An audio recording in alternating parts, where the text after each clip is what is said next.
Pergunta aqui. Pode ser boba, mas Pera aí, deixa eu só começar a gravar. Pronto, pode ir lá, vai lá.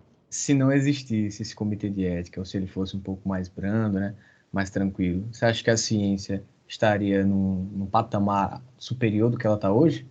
Rapaz, você fez uma pergunta capciosa. Porque é o seguinte, durante a Segunda Guerra Mundial, assim, vocês têm que entender que inteligência, por si só, não significa que a pessoa é uma pessoa boa, certo? Você pode ter pessoas extremamente inteligentes, extremamente sádicas, maldosas. E da Segunda Guerra, vários experimentos dos cientistas nazistas, eles fizeram vários experimentos com os prisioneiros. Experimentos dos mais bizarros. Se você pesquisar na internet, eu prefiro nem que vocês nem pesquisem na internet, que assim, vocês vão se chocar com os absurdos que foram feitos em nome da ciência. Como era, é ser inferior, é escravo, é prisioneiro, aquele pensamento, né, absurdo e sádico. Então, assim, isso, obviamente, gente, levou a muita, como é que pode dizer assim, muitas descobertas científicas do que não fazer. Né? Muita descoberta científica foi feita. E existe uma discussão, eu acho que essa discussão ficou principalmente depois da Segunda Guerra. Todo esse conhecimento que foi adquirido durante esses experimentos, eles deveriam ser expostos à comunidade científica ou guardados? Até hoje eles estão fechados. Nunca veio a público tudo que de fato, qual foram os resultados, tá? Analisando de uma forma bem fria, se não existisse comitê de ética, evoluiria muito mais a ciência. Só que, a que ponto? Evoluir para quê? Se a ciência serve para melhorar a nossa vida, eu vou evoluir em que sentido? Entende o que eu quero dizer? Eu vou matar outros seres humanos, eu vou causar dor a outros seres humanos, simplesmente porque eu quero ver até que ponto a dor chega, até que ponto acontece isso, até que ponto o coração consegue... Para quê? A gente já tem a discussão ao contrário hoje. Eu sou da época, gente, que eu tive fisiologia humana com sapo. A professora de fisiologia abriu um sapo vivo. E eu falei, professor, não faço isso não. Ela, olha, não começa com isso não. Não. Ficava, ela já estava acostumada a dar bronca em aluno. Prendia o braço do sapo, gente, num grampo e as pernas. Cortava o peito dele, tirava o coração. Uma aula que eu podia ter visto num vídeo, fisiologia. Aqui, gente, a adrenalina, e pingava adrenalina. Eu entendo que é um avanço científico. Então, assim, quando eu estudei na UF, tinha criador de rã e criador de coelho. Para quê? Pegava o coelhinho e fazia experimento nele. Hoje em dia já se discute muito sobre a questão de animais. Imagine seres humanos. Então, assim, por exemplo, o homem só foi no espaço, só chegou ao espaço. Essa disputa entre Estados Unidos e União Soviética só aconteceu porque já tinha um conhecimento dos nazistas em relação aos foguetes espaciais da Segunda Guerra. Quando eles venceram a guerra e pegaram esse conhecimento, e pegaram muitos desses cientistas foram para os Estados Unidos e foram para a União Soviética na época. Muitos cientistas não foram mortos nem julgados, nada. Eles foram absolvidos pelos países vencedores e começaram a trabalhar para eles. Tá? Então, é fato, o conhecimento iria evoluir, mas até que ponto eu quero um conhecimento que evolui sob a matança do ser humano? Entendeu? Como eu disse, a gente não pode ser hipócrita porque muitos remédios, muitas vacinas foram testadas em animais. Tá? A gente entendemos isso porque é uma questão da nossa época, mas a gente tem que caminhar do ponto de vista tecnológico para que não precise mais no futuro usar um animal como cobaia. É um caminho, é um caminho. Por exemplo, já se está se produzindo carne em laboratório. Quem sabe num dia a gente precisa mais ter que matar um boi para comer, matar uma carcaça morta para comer. Até hoje o ser humano é tão evoluído que come um bicho morto, né? Se a gente pensar bem. Então, pensando nesse sentido, é uma pergunta, como eu falei, complicada, mas friamente, sim, evoluiria. Mas o comitê de ética é justamente para frear certas coisas, para não passar dos limites do bom senso, os limites do tolerável em relação à pesquisa. Ok? Respondido? Respondido. Alguém mais, pessoal? Professor, Oi. depois de assistir o filme O Experimento de Milgram, e de ver, né, toda a crueldade do ser humano, né? A falta de empatia, o homem provocando a dor e o sofrimento nos outros. Eu tenho uma pergunta para fazer. Se eu puder responder. que somos cruéis por natureza? Boa pergunta. Eu já vi uma frase na internet, não que frase na internet seja algo, mas eu achei interessante, que diz o seguinte: se os animais tivessem religião, o ser humano seria o diabo. Para mim é uma frase muito profunda, filosoficamente profunda. Porque o que a gente já causou de absurdo nessa terra, nós enquanto seres humanos, o que a gente já causou de absurdo nessa terra com os outros animais, né? Pelo nosso bem-estar, pelo nosso... Olha o que nós estamos fazendo com os índios. Viemos aqui, o europeu veio para cá, tomou a terra e agora está discutindo. Não, vamos pegar aqui só de 1988 para cá, o marco temporal. Olha o absurdo que está sendo feito. Né? Até com outros seres humanos. O que já foi. Escravidão. O que já fizemos. Agora tem um detalhe. Existem teorias. Tem teorias que dizem que não, o homem não nasce. Ele não nasce ruim. A sociedade ruim, a sociedade corrompe ele. E tem teorias que não, o homem nasce ruim. Por exemplo, o estupro. O estupro é algo que toda sociedade, tanto atual como antiga, ele sempre foi um recurso de brutalidade, de violência. Até nas sociedades primitivas existia isso. Então, algumas teorias, principalmente professores de psicologia, eu não esqueci o nome dele agora, da Universidade de Harvard, ele diz que o ser humano ele tem uma essência ruim. E ele usa esses exemplos com a questão de estupro, que não tem uma justificativa. Você assaltar um banco é porque você quer dinheiro. Você pode assaltar um banco, não machucar ninguém e levar o dinheiro embora. Né? Você ir lá na rua brigar e quebrar uma vidraça, brigar por melhores condições de vida, você está, né, enfim, lutando por um direito. Até você, não estou dizendo que isso é certo, até você, uma pessoa mata a outra por uma vingança, por um motivo de raiva, porque a pessoa matou o filho dele e foi lá e se vingou, até isso você entende do ponto de vista psicológico, a raiva, ser levado pelo momento, tá? Só que tem certas condições humanas, atos humanos, que ainda não se tem uma explicação por que faz isso, entende? Então, é uma discussão muito ainda profunda e não tem uma resposta séria, uma resposta para isso. Existem correntes que sim, indicam que o ser humano ele nasce ruim. Outras indicam que não, que o ser humano ele nasce como um animal qualquer, que se defende, tem vontade de comer, vontade de dormir, enfim. E a sociedade vai moldando ele e tal, tudo. Ele vai ficando mais domesticável, vai ficando mais sociável, vamos dizer assim. Eu não sei, sinceramente, o que caminho seguir. O fato é, criança, ela só é racista quando ela vê outros daquele jeito. Criança, ela vê um pai chamando uma mulher, vai aprender a dirigir. Ela aprendeu aquilo. Então, criança vê, criança faz. O que eu percebo muito na prática é isso. A criança, ela segue muito mais o que ela vê como exemplo do que falar. Não faça isso, o pai vai e faz. Ela vai dizer, eu vou fazer porque ele está fazendo. Tá? Principalmente quando ele faz e não dá em nada, não acontece nada. Então, eu acho que, enfim, é uma discussão que não chega, a gente não vai esgotar ela agora. Pode falar, quem puxou? Era eu só ia falar que eu concordo muito com isso. Essa fala é uma fala de um filósofo, né? O filósofo russo, acho que é russo, não sei como é que se pronuncia bem. Rousseau. Mas enfim, a fala dele. Jean-Jacques Rousseau, de que o ser humano nasce bom, a sociedade o corrompe. Eu acredito muito nisso, nessa fala. É isso. Para mim, tudo dá a entender que você pode... eu posso... Assim, gente, a gente vê em Skinner, né? Eu posso moldar a personalidade, eu posso moldar o comportamento de qualquer pessoa. Se eu tenho uma sociedade que todo mundo está vendo feliz, todo mundo... Por exemplo, uma Noruega da vida, sabe? Uma Noruega tem muito menos violência do que um Brasil, do que um Afeganistão. Você tem condições de saúde para todo mundo, tem educação de qualidade para todo mundo, você tem uma série de situações sociais, um bem-estar social, que o nível de violência é menor. Ele inexiste? Não. Na Noruega, um cara chegou lá com um rifle e saiu matando um grupo de jovens. Na Suécia, o índice de suicídio é altíssimo de pessoas. Então, assim, é muito complexo do ponto de vista para a gente analisar isso, para saber se o ser humano ele nasce ruim ou não. Tem uns elementos biológicos que eu acho que podem influenciar. Uma pessoa que, quando ela a gente vai estudar isso lá na frente, a questão, quando ela é uma pessoa que a gente chama de sociopata, né? Uma pessoa que sai matando os outros, ela tem uma disfunção biológica aí no cérebro dela, tá? Mas aí já é um caso mesmo de doença, já é um caso mesmo de que não é o que nós estamos discutindo agora. Mas, enfim, uma discussão bem interessante. Alguém mais, pessoal?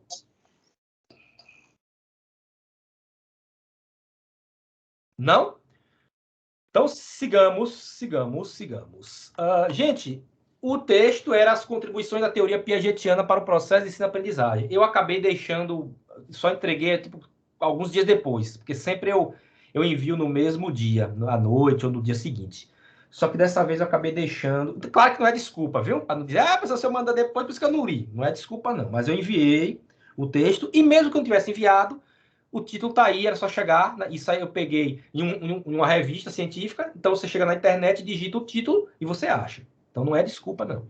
Alguém leu? Quem pode comentar? Enfim, quem pode criticar, questionar, para a gente adentrar de fato na aula sobre Piaget. O que é que você achou do texto? Professor, eu li Marali, só que aí, eu não Mara? entendi nada. Assim, que nem o último da última aula, né? Que eu só consegui compreender depois da aula. Aí eu fui ler novamente, aí entendi melhor. Pronto. Mas não sei se porque eu só li uma vez também, mas eu li ele hoje pela manhã, mas não consegui entender muita coisa, não. É por isso que eu estou aqui. eu acho que Oi, pode falar? Uma parte lá ele remete que o desenvolvimento é uma característica que é suscetível a equilíbrios e desenvolvimentos, e que tem uma parte da eu não esqueci o nome agora. Epistemologia que genética? É bastante importante para entender. Esse é o grande detalhe que vai diferenciar, gente, Piaget do próximo, que é Vygotsky, tá? Essa questão do social e do biológico. E aí, quando eu chegar nas partes interessantes, eu vou dizer a vocês, prestem atenção. Tá bom? Ô, professor. Oi, pode falar. Tem alguma arte de Kant aí que a gente possa ler para entender até um pouco mais, assim, esse próprio artigo aqui? Porque é uma ideia que ele tem que refere-se ao trabalho de Kant, né? Ele foi mais além em relação ao trabalho dele. De Kant em relação a Piaget? Tipo, Piaget, ele foi mais a fundo sobre o trabalho de Kant, ele foi mais além. Mas aí, o que acontece? E Kant, ele não trabalhou diretamente com a questão da educação. Assim, da educação, claro, mas aí fala de conhecimento, né? Eu vou pesquisar depois, eu vou olhar depois o que é que pode ser indicado, porque Kant, como é um filósofo alemão, tem alguns textos que são mais profundos, mais complicados. O fato é que Piaget, ele vai trazer alguns elementos mais voltados para o campo do desenvolvimento da infância mesmo. Kant já é um caminho mais filosófico. Mas eu vou anotar aqui e vou pesquisar, e você me cobra depois, para poder ver se eu consigo Pronto, até para me associar um pouco mais esse texto. É importante. É interessante. Mas assim, se for nesse momento agora, se a gente for para Kant agora, a gente vai embolar um pouco o meio campo. Né? Não, era só para mim. Não, claro. Mas me lembre. Marali comentou um negócio que eu lembrei aqui, gente. Uma colega chegou reclamando do emprego. Não, porque tá tudo errado aqui, tá tudo errado, isso aqui é tudo errado, eu tenho que refazer, tá tudo errado. Aí eu acho que o chefe dela falou assim, tu só tá contratada porque tá errado. Se tivesse tudo certo, tu não tava contratada. Então, assim, o trabalho dela era justamente corrigir os problemas que tava lá, e ela tava reclamando disso. Aí é mais nesse sentido, pra gente... Por isso que minha função aqui é justamente essa, tentar desembolar esses nós todos, né? Então, vamos lá, pessoal. Vamos começar as contribuições da teoria piagetiana para o processo de ensino-aprendizagem. E aí, o primeiro processo, o primeiro texto, a primeira ideia, o primeiro conceito é entender epistemologia genética. Então, o que é epistemologia genética, pessoal?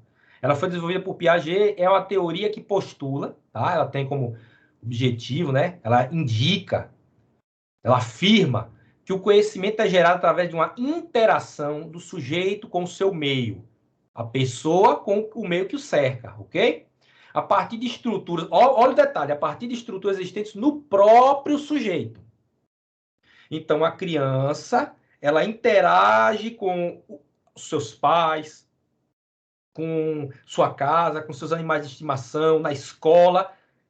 Então, essa interação gera conhecimento. Só que esse conhecimento, ele parte de dentro para fora. Tá? A gente vai ver depois em Vygotsky, não vou falar Vygotsky agora, mas só dando um spoiler, vai ver em Vygotsky, que Vygotsky já pensa um pouco diferente. Então, essa teoria causou uma revolução no campo da psicologia da educação. Piaget, gente, ele é um dos grandes, dos superstars da educação. Todo mundo que fez pedagogia sabe, conhece Piaget. Todo mundo que fez licenciatura conhece Piaget. Então, Piaget está para educação como Einstein está para física, tá? Então, é um grandíssimo, importante pesquisador, importante cientista, um dos maiores do século XX.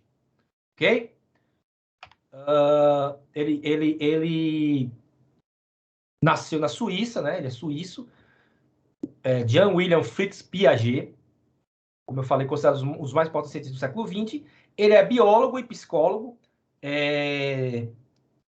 Eu não posso confirmar, mas parece que desde os 10 anos de idade, desde a idade, desde a tenra idade, deixa eu fechar o meu vídeo aqui para poder facilitar, para não ficar tão pesado. Desde a infância, ele já se interessava por estudar os animais, estudar a interação dos animais. E me parece que entre os 10 aos 11 anos de idade, ele conseguiu publicar um artigo científico na área de biologia numa revista. Um jornal científico lá. Acho que era na França, não sei. Piaget escreveu mais de 50 livros e escreveu centenas de artigos. Então, ele teve uma vida extremamente produtiva, deu muitas palestras, é um cara muito, muito conhecido no meio da educação, da psicologia, entendeu? Então, todo licenciado, todo pedagogo, ele tem que conhecer, tem que entender um pouco de Piaget. E ele foi tão importante que ele recebeu mais de 30 títulos de doutor honoris causa em diversas universidades ao redor do mundo. Então, ele chegou a gozar da fama dele. É muito comum que o autor, ou que o cientista, ou até mesmo, enfim, um pintor, um artista, ele só tem a fama depois da morte. Piaget é um dos casos em que ele chegou a ver, como Einstein também, ele chegou a ver a sua fama, ele chegou a aproveitar a sua fama, de ser reverenciado, morreu em 1980, então não é nem tanto tempo atrás. Eu nasci um pouquinho depois da morte dele, não vou dizer qual foi o ano, mas nasci um pouquinho depois da morte dele. Então não é tanto tempo assim, ele não morreu há tanto tempo assim. Então ele participou muito, ele pegou muito esse período aí do século XX de ideias ligadas à educação. Então, o que Piaget, pessoal, acreditava? Ele acreditava que o que distingue, o que diferencia o ser humano dos outros animais é a sua capacidade de ter um pensamento simbólico e abstrato. O que seria simbólico e abstrato? Gente, vocês todos estão, todo mundo, eu acredito que está em um quarto ou em uma sala, correto? Correto. Pronto. Correto. Vocês devem estar sentados, deitados na cama, enfim. Estão sentados aí. Se eu pedir para vocês saírem de sua casa, não é para sair, não. Só dizer assim, gente, vocês são capazes de pensar o que é que preciso saber para sair de onde eu estou e ir para a porta de minha casa, ou até melhor, sair e ir no supermercado mais próximo e comprar alguma coisa e voltar. Vocês têm esse mapa mental na mente. Mesmo sem sair do lugar, vocês sabem que vocês vão se levantar, vão ir até a esquerda, vão passar por uma porta, depois vão para o corredor, depois vai atravessar uma rua, depois vai na primeira esquina, na segunda esquina. Quando você vai pedir, por exemplo, informação a alguém, a pessoa diz, na segunda esquina à direita você entra, ainda tem um sacana que diz, lá na frente você pergunta de novo, né? Então assim, mas a pessoa, ele já tem simbolicamente na cabeça dele um mapa. Essa capacidade de pensar simbolicamente, de abstrair, essa capacidade de reconhecer, Piaget acreditava que é o que diferenciava os seres humanos dos outros animais. Então, eu não preciso ver 2 bolas para fazer uma conta que 1 mais 1 é 2. Eu não preciso ter 3 colheres e adiciono 2 colheres. Eu não preciso ter na minha mão isso para saber que 3 mais 2 é 5. Tá? Então, esse pensamento simbólico. Se eu disser para vocês, Gente, não pensem num cavalo branco. Todo mundo, a maioria vai vir na mente um cavalo branco. Por quê? Porque vocês já viram um cavalo e essa imagem ficou na cabeça de vocês, vocês sabem qual é a cor branca. Então, o ser humano tem essa capacidade. E essa capacidade de simbolizar é que gerou livros, histórias infantis, filmes, roteiros de filmes, super-heróis das histórias em quadrinhos. Essa capacidade do ser humano ter de criar ideias, que surgiu os desenhos animados. Essa capacidade que o ser humano tem de imaginar, de ter esse... e pensar que o ser humano pode voar, que o ser humano pode ter poderes mágicos, poderes, enfim, fazer coisas que, do ponto de vista da realidade, é impossível. Tá?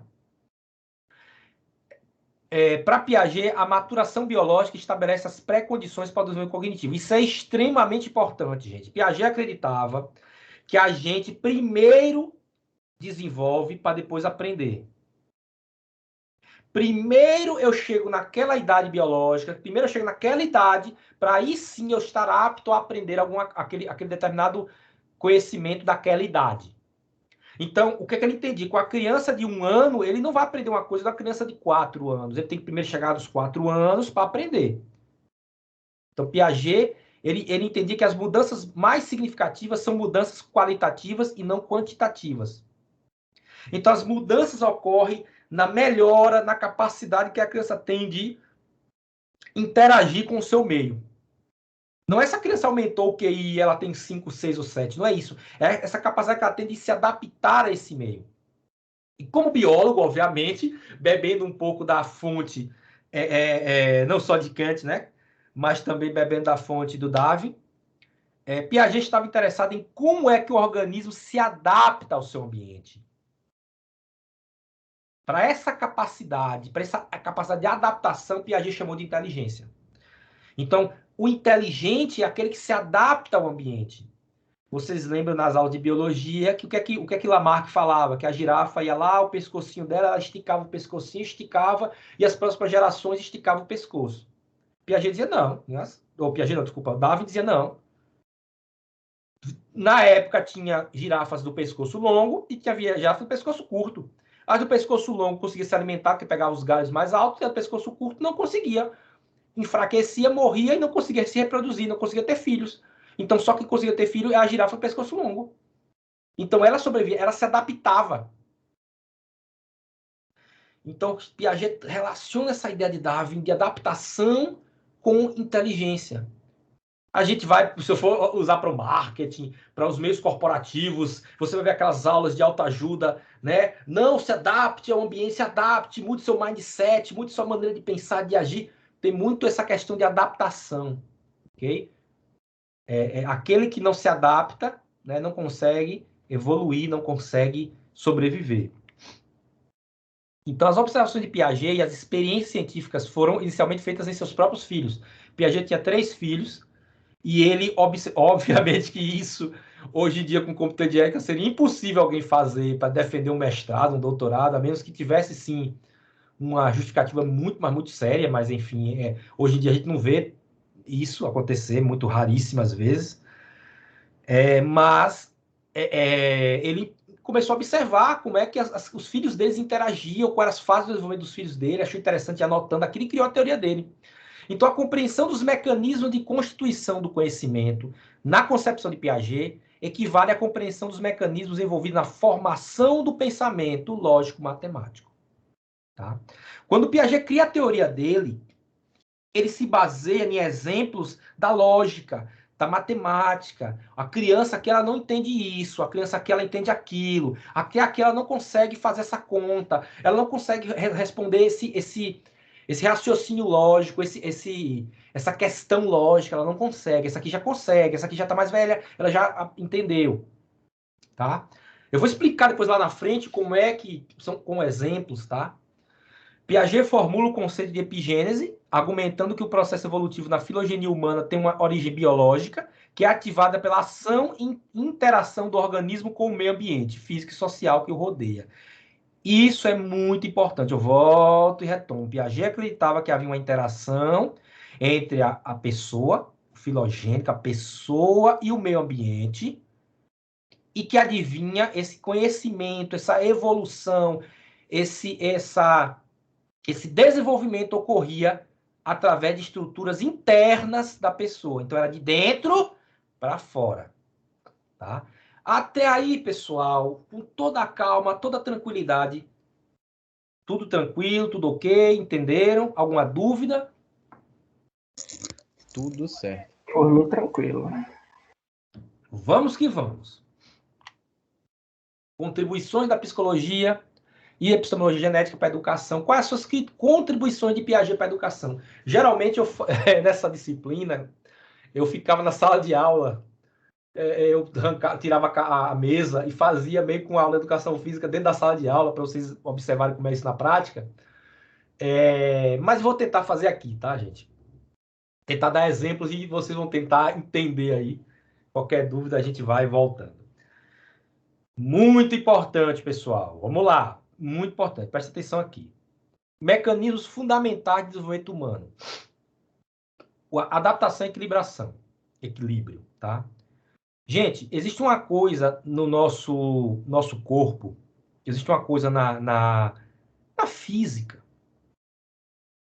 principalmente dos seres humanos, dos seres vivos, que é a homeostase. O que é homeostase? É a capacidade que o corpo tem de manter-se em equilíbrio, manter-se sem nenhum desequilíbrio, manter-se estável, ok? Quando eu estou com muito frio, o que é que o meu corpo faz involuntariamente? Ele começa a se balançar, a se chacoalhar, para poder criar atrito, para poder criar calor. Então eu começo a bater o queixo, eu começo a me mexer. Quando muito frio, para poder criar calor, para poder voltar ao equilíbrio. Ok? Quando eu estou muito quente, o que é que o meu corpo faz? Ele solta água, né, através dos meus poros, para poder, eu vou começar a suar, para poder ele diminuir a temperatura do meu corpo. Isso acontece, a adrenalina, a noradrenalina, como eu falei da ideia do sapo, lá, professor ensina fisiologia, o coração, buf, buf, buf, começar a parar, ela pingava adrenalina no coração da coitada da rã, e ela começava a... Então, esse controle hormonal que acontece no nosso corpo cria essa homeostase. Se eu tenho demais, eu diminuo. Se eu tenho de menos, eu diminuo. Por isso que muita gente, viu, que toma anabolizante, principalmente testosterona, lutador de MMA, ou pessoal em academia que toma testosterona muito, o que acontece com os órgãos sexuais, os testículos? Eles diminuem. Por quê? Porque o organismo, percebendo que tem demais aquela substância, ela para de fabricar. Por quê? Para poder chegar em equilíbrio. Tem demais. Por que que quando você toma muito creatina, coisa do tipo, a maior parte você elimina na urina? Por quê? Porque tem que ter uma homeostase, não pode ter demais. Se eu bebo muita água, a urina fica muito aguada, muito límpida, muito branca, né? Branca não, mas enfim, incolor. E se eu bebo pouca água, a urina sai muito amarela. Então tem que ter a homeostase, tem que ter esse equilíbrio no nosso corpo para a gente conseguir, para o nosso corpo funcionar bem. Piaget traz essa ideia de homeostase da biologia para explicar a questão do desenvolvimento. O que ele quer dizer? A adaptação é guiada por uma orientação biológica para obter o balanço entre esses esquemas e o ambiente que está, equilibração. Assim, estabelecer um desequilíbrio é a motivação primária para alterar as estruturas mentais do indivíduo. Professor, não entendi nada. Vamos para a prática? Quer dizer, não vamos para a prática. Vamos tentar ir para a prática. Imaginem comigo. Vocês estão dando aula de educação física para uma turma de 8 anos de idade, 7 anos de idade, tá? Um monte de criança. Aí você, gente, vamos treinar hoje ginástica, vamos treinar saltos. Oh, que legal, faz uma fila para a gente saltar. E aí vai e bota um banquinho. Vocês botam aqueles banquinhos que a gente geralmente tem na escola, banco de Wells, ou um banquinho sueco, enfim, qualquer coisa do tipo para poder saltar por cima. Depois bota um colchonete, e ela salta e cai no colchonete. Então, todo mundo. Tá. A criança vai fazer. Ela salta, acha engraçado, acha legal. Só que criança, depois de um salto, 2, 3 saltos, aquilo ficou chato. Sabe por que ficou chato? Porque entrou em equilíbrio.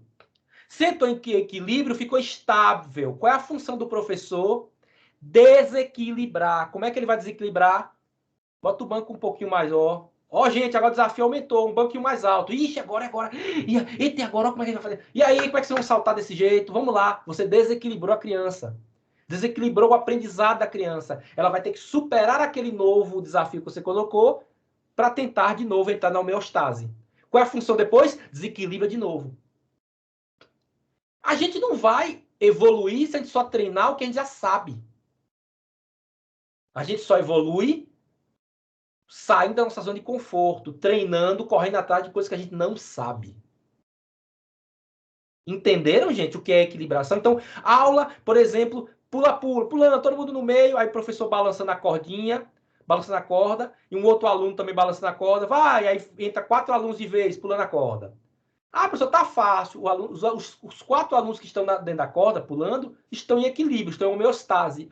Como é que eu posso desequilibrar essa atividade? Eu aumento a velocidade da corda. Lembrando, gente, que desequilibrar não tem a ver com o equilíbrio da criança, ela cair no chão, não, viu? É só exemplos, que eu estou usando até agora, só exemplo de saltar e cair no chão. Mas só para vocês entenderem o seguinte, como é que eu desequilíbrio? Eu vou trazer coisas que a criança não sabe ainda. Vou trazer coisas que ela não sabe que pode aprender, não sabe que ela pode superar, tá? Então, o equilíbrio é uma adição.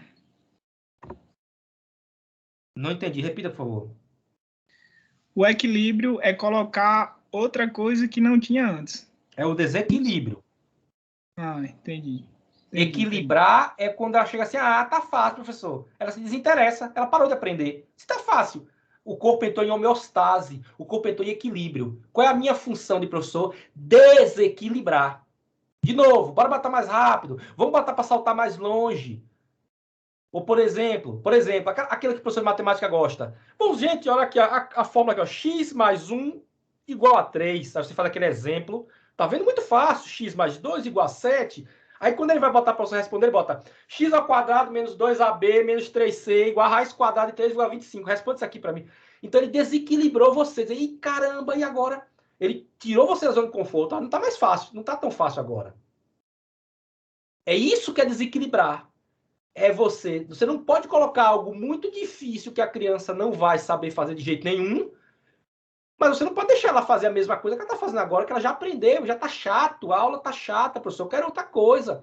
E aí você vai fazer o quê? Um outro nível de desequilíbrio. Meus amores, entenderam? Professor? Vamos lá. Professor? Pode falar. A gente pode comparar com o efeito platô no emagrecimento também? Homeostase. Pode comparar, por exemplo, com a pessoa que é muito melhor você passar, por exemplo, 10 minutos na esteira, depois correr, faz uma atividade de musculação e volta mais 10 minutos, do que passar 40 na esteira direto. Chega uma hora que no momento que a cetose aumenta no organismo, a gordura, a queima de gordura, o corpo percebe, epa, tá perdendo gordura, vamos parar. E ela começa a tentar levar para a homeostase. Então, a perda de gordura começa a diminuir. Então, é melhor você ficar dando choques no organismo. Corro 10 minutos, vou para uma atividade de musculação, principalmente dos grandes músculos, depois volto mais 10 minutos. Quando eu era personal trainer, eu era especialista em emagrecer a galera. Então, assim, é muito mais fácil você desequilibrar dessa forma, porque é mais difícil o corpo entrar na homeostase, ele está sempre se desequilibrando, eita, agora é musculação, eita, agora é cardiovascular de novo. É muito mais fácil você ficar instigando do que você deixar, porque chega uma hora que fica cansativo, fica chato, o corpo já está homeostase, já equilibrou. Entenderam? Ou piorou mais ainda? Sim, entendi. Eu entendi também. Não, deu para entender, melhorou. Entendeu? Então, gente, a função do professor, ele é esse facilitador, que ele vai dizer para o aluno, olha, aqui o exemplo é esse, exemplo é esse. Quando ele fizer o exemplo está tranquilo, o corpo entrou em homeostase, o aluno já aprendeu, você faz um exemplo mais difícil, você faz uma atividade mais difícil, difícil a ponto de que ela possa fazer. E aí você deixa para ela resolver. Não é você que vai dizer, por exemplo, no caso do salto, não é você que vai dizer como é que ele vai saltar. Ele vai ter que se virar para saltar, tá? Então, segundo a teoria de Piaget, a função do professor na escola seria manter os alunos em constante desequilíbrio. Então, gente, equilibração e adaptação é Piaget. Se eu falo de reforço positivo, é Skinner. Se eu falo de equilibração e adaptação, Piaget. Então, trata-se de um fenômeno de igual ocorrência para todos os indivíduos da espécie humana, mas que pode sofrer variações em função de conteúdos culturais, do meio que o indivíduo está inserido, é óbvio, tá? Você pedir para uma criança no Brasil, uma criança na Rússia, ou uma criança nos Estados Unidos fazer uma atividade, a atividade pode sair de forma diferente, dependendo da cultura que ela está inserida, ok? Isso varia, dependendo, inclusive, por exemplo, se eu faço uma atividade de uma criança que, sei lá, passou o tempo todo em escola particular, a vida toda, com escolas de altíssimo nível, e outra com aquela escolinha mais, mais humilde, óbvio também que pode ter diferenças. Conta com a atuação de 2 elementos básicos ao desenvolvimento humano. Os fatores invariantes e os fatores variantes. E o que são esses 2 fatores? Os invariantes é a herança biológica, tá? Um pai joga basquete, ele tem 2,10 metros, o filho nasce, quando ele tem a mesma idade do pai, está com 2,12 metros, que geralmente o filho é um pouco mais alto que o pai. E ele também, se tiver interesse, que entra o elemento variante, o estímulo externo, ele pode jogar basquete também. Tá? Então, o elemento invariante é aquilo que você nasce com, sua herança genética. Você nasceu com interesse, com a predisposição, a gente vai falar muito de Gardner, mas você nasce com aquela vontade de fazer, mas se não tiver elemento externo, eu podia ser um músico maravilhoso, se eu não tivesse aula de música, ou o meu pai tivesse me dado um teclado, uma bateria, um violão, eu nunca não poderia evoluir. Né? Eu falo no sentido, estou dando exemplo de alguma pessoa. Então, tem esses elementos invariantes e variantes, o estímulo interno e o elemento interno e o estímulo externo. Ok? Tranquilo, né, pessoal? Até aí? Só alegria, né? De boa. De boa. Outro elemento importante para vocês entenderem sobre Piaget. Parem o que estão fazendo e observem. 2 conceitos extremamente importantes. São mecanismos fundamentais para o desenvolvimento humano, que é a assimilação e a acomodação. O que é a assimilação? É o processo de moldar novas informações para encaixar nos esquemas existentes. Então, eu falei para vocês no início, na primeira aula, que o conhecimento ele é tipo uma escada. Se eu hoje consigo ler muito rápido, é porque um dia eu aprendi a ler. Se eu aprendi a ler, é porque um dia eu aprendi a palavrinha, a letra A, letra B, letra C. Então, o conhecimento ele vai sempre como se fosse uma construção de um muro, ou construção colocando um tijolo em cima do outro, um tijolinho em cima do outro, tá? Então, você não vai sair direto, uma pessoa nascer e vai direto para um doutorado. Não. Ela vai passando por várias etapas. Então, o indivíduo ele tenta solucionar uma determinada situação a partir da estrutura cognitiva que ele possui naquele momento. Quando eu pego o banco,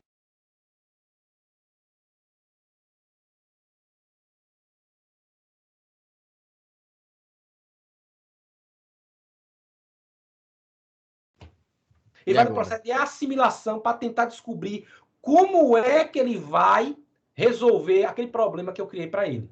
Então, com o processo de assimilação, representa sempre uma tentativa de integração de aspectos experienciais aos esquemas pré-estruturados. Ou seja, ele vai tentar e vai errar. Ele vai pular e não vai conseguir. Esse momento de assimilação é a tentativa e erro. O erro é muito importante para a gente aprender. Quanto mais eu vou errando, eu vou saber aqui, desse jeito eu não quero, desse jeito não dá certo, assim não vai. Então, ao entrar em contato com o objeto do conhecimento, ou seja, quando o aluno vai encostar no banco para pular, ele vê, não, aqui eu não consigo não, tá muito, assim não vai, assim não vai. Assim... Oi. Pode voltar aí, que ficou mudo aqui. Voltou agora aqui. Essa última sentença aí, professor. Acho que foi para todo mundo. Cortou para todo mundo. Cortou para todo mundo, Achei né? que tinha sido minha internet. Pronto. Então, onde foi que eu parei, pessoal? Foi desde o início, assimilação. Quando começou a explicar, parou aqui. Quando comecei a explicar, parou. Então, vamos lá. Então, assimilação e acomodação, gente, são os dois mecanismos fundamentais do desenvolvimento humano, ok? Então, preste bastante atenção nessa questão. Eu usei o exemplo, novamente, do salto, tá? Da aula de salto. Você tem lá o banquinho, você vai colocar um outro, porque tem aqueles banquinhos, várias etapas, para deixar mais alto, tá? De ginástica.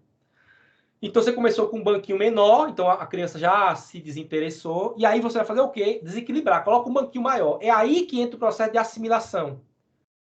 Então, a criança, ela vai tentar solucionar aquela situação que você colocou a partir do que ela já sabe. Como eu disse para vocês, uma criança ela não consegue, ela não nasceu e vai aprender a ler, escrever e escrever um livro. Não é assim. Ela primeiro aprende a falar, aprende o A, o B, as palavrinhas, vai juntando, depois vai mudando para ler uma frase inteira, entendendo que é um ponto de exclamação, de interrogação, depois vai lendo um texto inteiro, vai interpretando. Então, um conhecimento ele vai sempre preceder de um anterior. Eu preciso de uma base, é que nem construir uma casa. Primeiro tu faz o alicerce, vai subindo aquele tijolinho. Tá claro isso? Sim. Então, voltando para o exemplo. Quando eu chego e boto o banquinho mais alto para o aluno saltar, eu falo, eita, e agora? O banco está mais alto. Eu desequilibrei ele. E aí, galera? Vamos lá. Ele vai tentar assimilar essa nova informação. Entra no processo de assimilação. É quando ele vai tentar, vai errar. Não, assim não dá. Desse jeito não vai.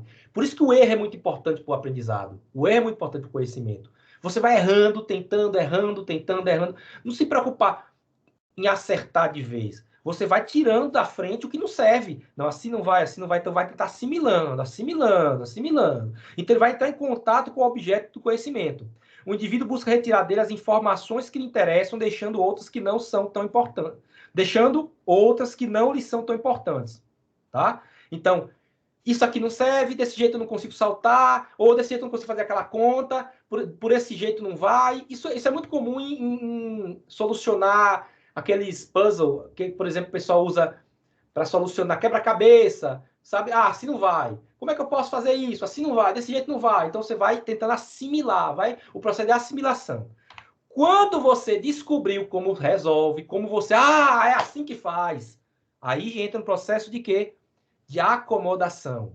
Então aquele conhecimento novo, ele entra para a pessoa, entra para o cognitivo da pessoa, e se insere, cola junto com aquele conhecimento pré-existente, o conhecimento anterior.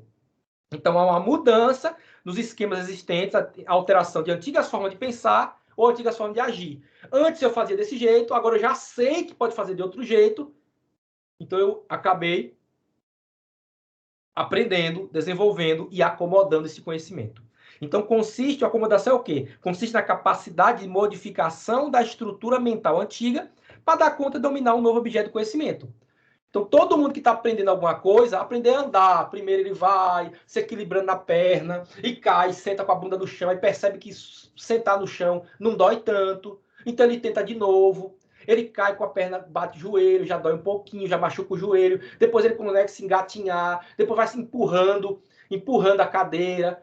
Depois ele começa a andar sem precisar pegar em nada. Depois está correndo, quebrando tudo pela casa. Então, esse processo de assimilando novos conhecimentos, novas maneiras de agir, novos movimentos, até ele se acomodar. E hoje a gente consegue andar na rua, olhando o celular, e Deus me livre se não passar um carro, você consegue atravessar a rua sem precisar pensar em andar. Você está andando sem nem pensar que está andando. Já é um processo comum, acomodou dentro do seu rol de conhecimento, que é o que? Andar. Toda experiência é assimilada a uma estrutura de ideias já existentes, como eu já falei para vocês, podendo provocar uma transformação desses esquemas. Ou seja, gera um novo processo de acomodação. Quando eu aprendi uma coisa, eu estou apto a aprender outra. Já aprendi a outra, estou apto a aprender uma terceira coisa. Aprendi a terceira, aprendi a quarta. Então, no momento que você assimilou e acomodou, já fica aberto, como se fosse já o pronto para encaixar um outro conhecimento. Está claro, pessoal?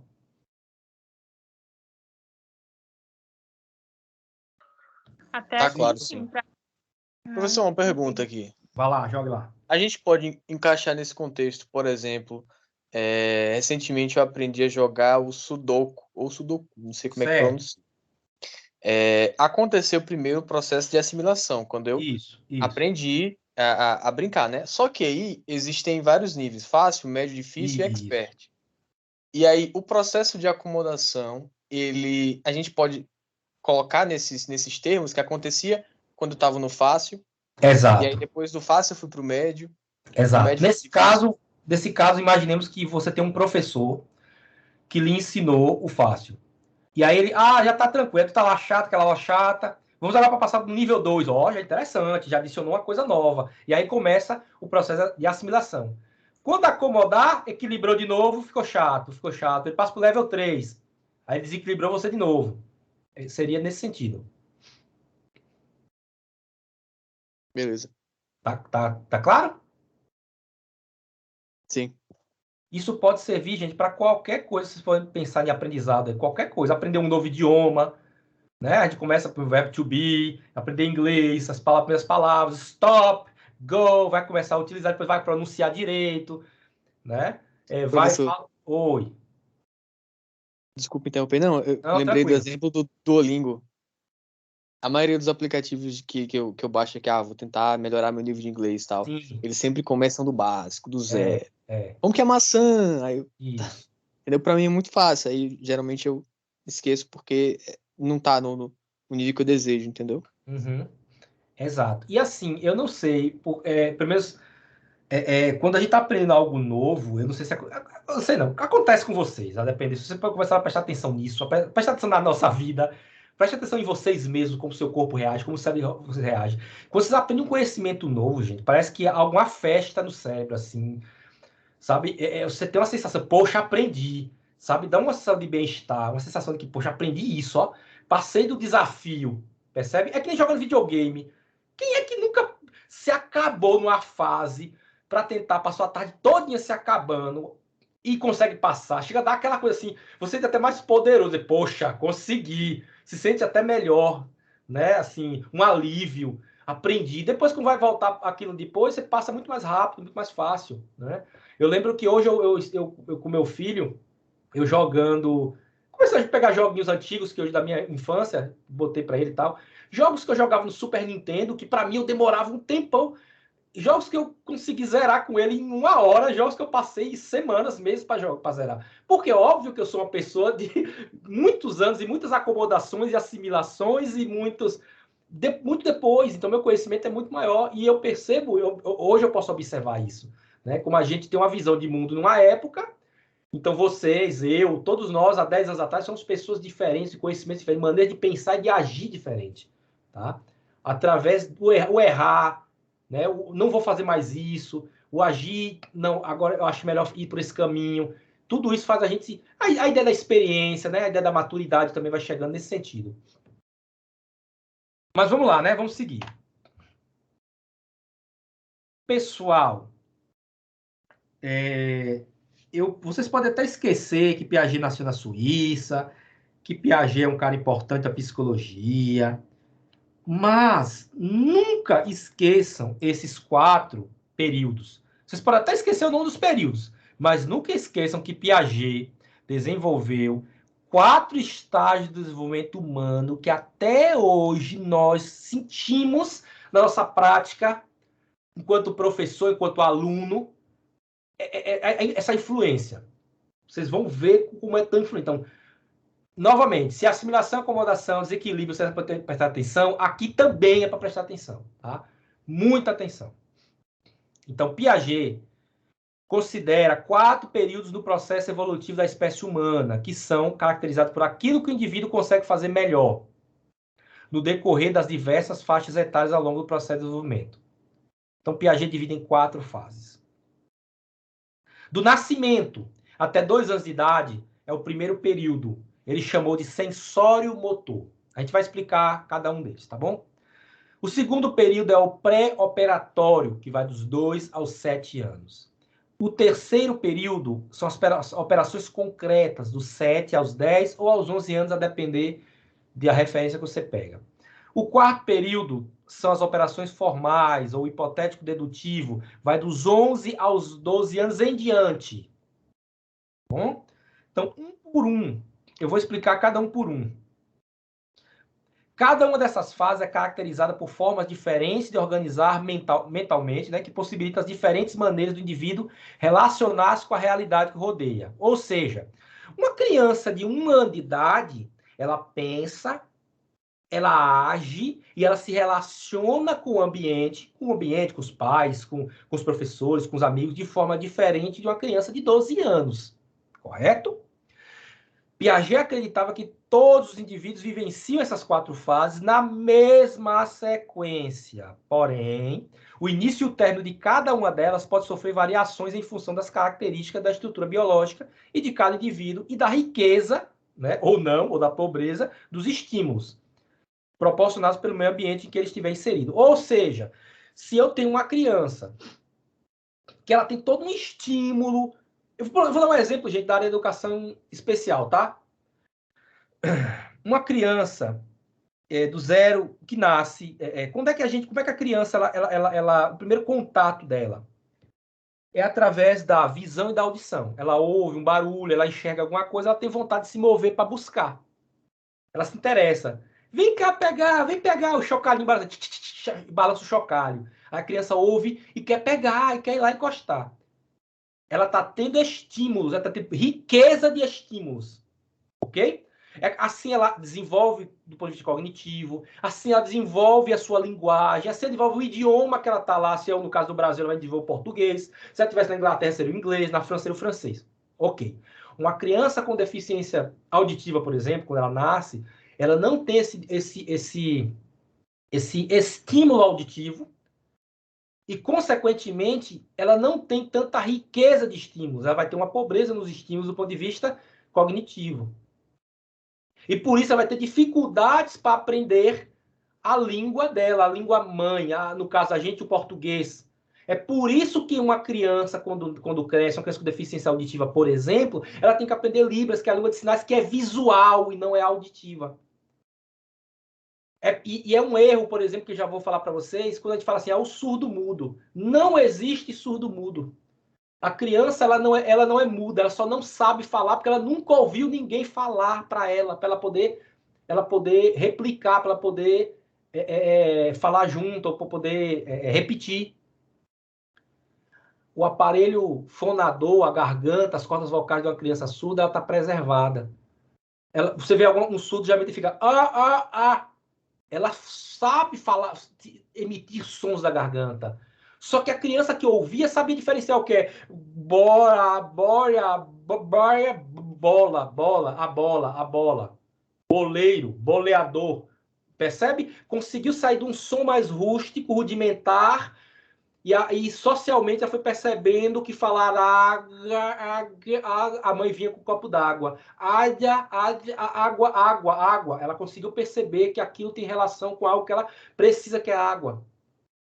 A mãe falava água. Ela vai repetindo aquilo. A criança com a deficiência auditiva não tem. Então ela teria, nesse caso, a pobreza. E aí esses estímulos vão ser diferentes.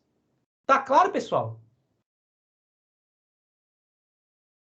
Sim, tá claro. Tô entendendo. Vamos seguir. Qualquer dúvida, chama. Então, vamos lá. O primeiro estágio, pessoal. Já falando dele, né? Estágio sensório-motor, do nascimento aos 2 anos.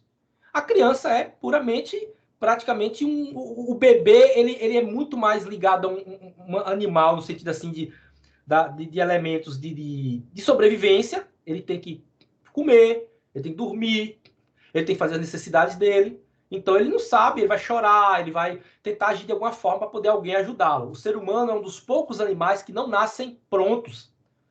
A maioria dos animais, por conta dos predadores, eles nascem prontos. Nasceu rapidamente, ele já tem que estar andando, já tem que estar correndo, já tem que estar... Um bezerro, ele sai da barriga da mãe e no mesmo dia ele já está em pé. Ele já está correndo, já está andando. Então, a maioria dos animais. Porém, o ser humano, como ele é o maior predador da Terra, do ponto de vista assim... O maior predador no sentido que ele está em cima de todos os animais, né? Enfim. Não há necessidade biológica, evolutiva, para que nasça totalmente pronto da barriga da mãe. Então, é por isso que, durante esse período de experimentação humana, social, ele desenvolve muito também fora. O ser humano só vai virar adulto depois de quase 2 décadas, com 18, 19, 20 anos, é que se torna um adulto. Animais adultos e animais que 1 ano já é um animal considerado adulto. 2 anos, 3 anos, 4 anos, né? Então, o ser humano demora muito para virar adulto. Esse período muito longo. Então, o bebê humano, o filhote do ser humano, ele é muito frágil. Mas como ele não tem, vamos dizer assim, predador, não tem tanto problema, ok? Eu acho que o único predador do ser humano é o próprio ser humano. É o lobo, o homem é o lobo do homem. Nessa etapa, desenvolve o conceito de permanência do objeto, constrói esquema sensório-motor e é capaz de fazer imitações, construindo representação mental cada vez mais complexa. Olha que interessante. Quem tem filho pequeno, eu vou abrir minha câmera aqui, tem uma brincadeirinha bem legal que você faz com criança, que é o seguinte, meu filho hoje tem 7 anos, ele odeia quando eu faço isso, eu já faço por perto mais, mas assim, eu fazia assim, ó, cadê, achou? O que acontece? Pode parecer uma besteira, mas para criança muito pequena, quando você tapa os olhos, você deixou de existir para ela. Se você vai beber água e sai da sala, do campo de visão dela, você não existe mais. Você volta, então ela ainda não consegue perceber que ele saiu, foi lá pegar uma água e voltar. Você deixou de existir. Então, você tapa, ó, tirei meu nariz, faz isso aqui, ó. Ela acredita. Então, assim, a ideia da ingenuidade, construindo esses elos, que pra gente é muito tranquilo hoje, mas todo mundo passou por isso. De perceber, por exemplo, imitar, faz o rostinho feliz e ela fazer também. Tá? Por exemplo, a criança cai, ela olha logo pro pai. Se o pai vir correndo, a mãe, ela começa a chorar, ela se espanta. Se ninguém prestar atenção, oh, que legal, ela levanta. Pode ter até doído, mas ela viu, não foi nada então. Porque ela ainda está construindo mentalmente essas estruturas cognitivas, tá? Então, deixa eu fechar de novo aqui. Então, esse período, gente, é muito importante. Ela começa a fazer imitação, ela começa a querer botar a roupa do pai, da mãe, ela começa a querer fazer o que o pai faz, o que a mãe faz, começa a querer agir.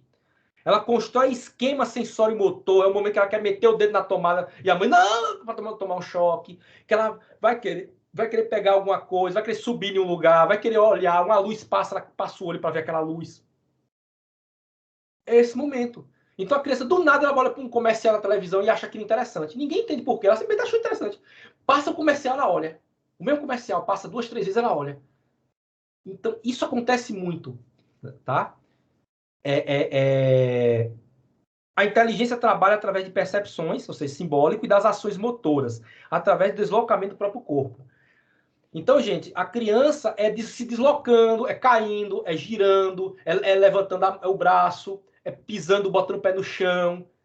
Esse movimento, essa relação motora com o ambiente é extremamente importante para o aprendizado. E interessante, João Batista Freire, que é um grande autor da educação física, ele diz o seguinte, as crianças precisam ser matriculadas na escola, não só a mente delas, mas o corpo.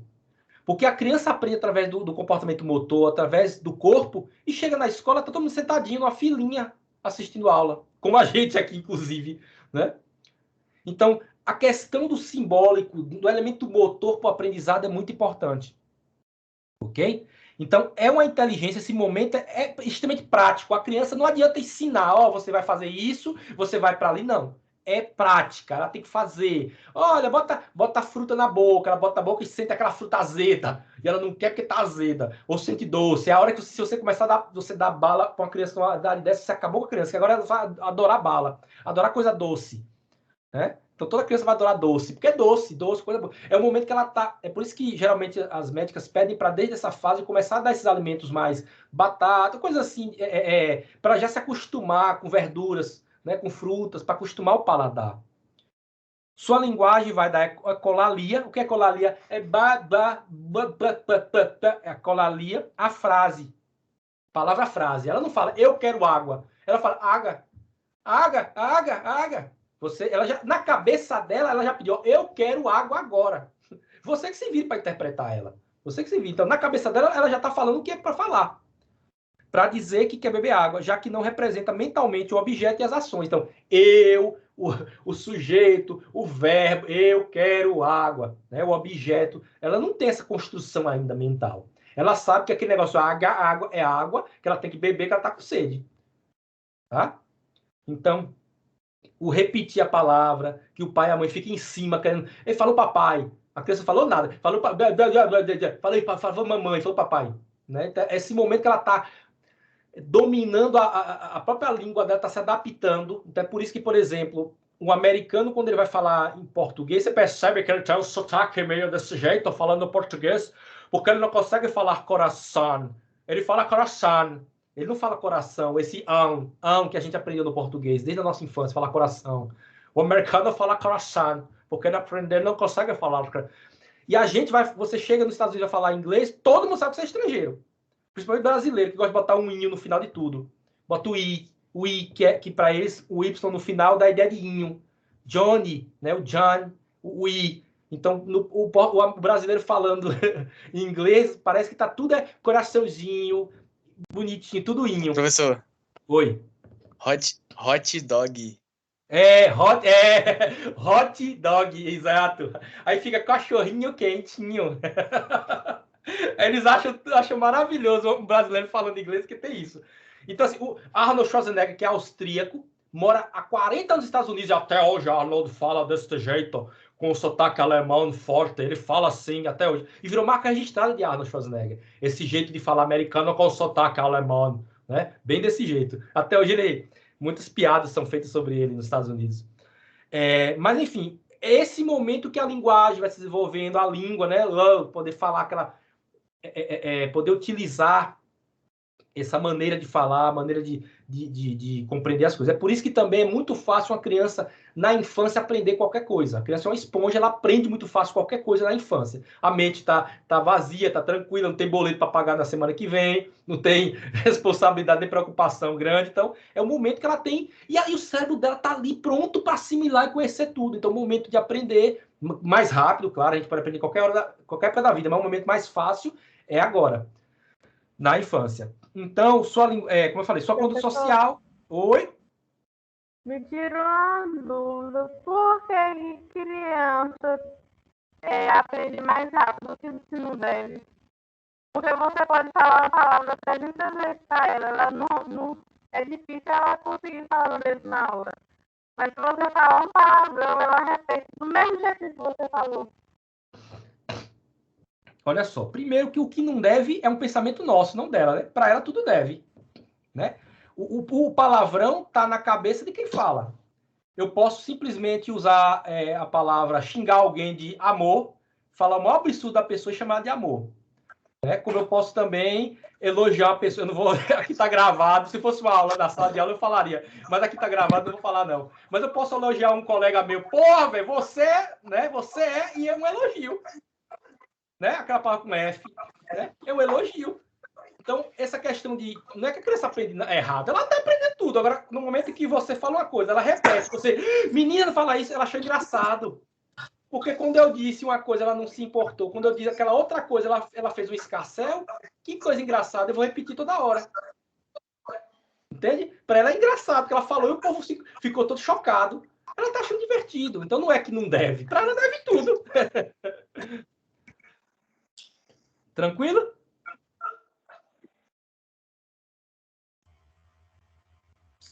Tranquilo. Seguimos.